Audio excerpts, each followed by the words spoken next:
المؤمنین رجال صدقوا ما عاهدوا الله علیه فمنهم من قضى نحبه و منهم من ینتظر و ما بدلوا تبدیلا.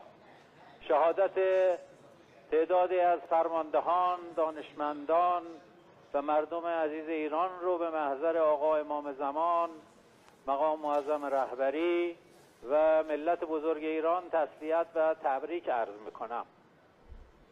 همانطور که مطلع شدید، رژیم جنایتکار صهیونی با اقدام تجاوزکارانه بخشایی از مناطق غیر نظامی و نظامی و مسکونی رو مورد هجوم قرار داده و تعدادی از مردم و افراد نظامی و فرماندهان و دانشمندان عزیز ما رو به شهادت رسوند.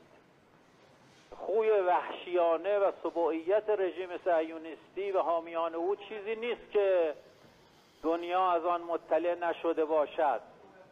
در تمام دوره ننگین خود با این تصور است که با ریختن خون کودکان و زنان و سالخوردگان و بمباران و تخریب میتواند عمر منحوس به سر رسیده خودش رو تمدید کنه، اما واقعیت این است که هنوز آنطور که باید بزرگی ایران، اراده ملت ایران رو درک نکرده. این ملت بزرگی و عزت خودش رو به آسانی به دست نیاورده که سر سوزنی از آن کوتاه بیاد.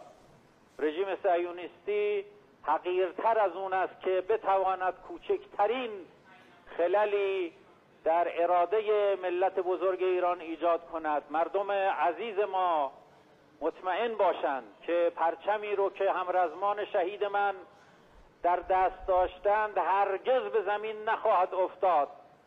نیروهای مسلح از جانب فرماندهی معظم کل قوا مأمور شدند که مجازاتی سخت بر آمران، عاملان و حامیان این تجاوز اعمال کنند و خون شهیدان بر زمین نخواهد ماند انشاءالله به یاری خداوند بزرگ.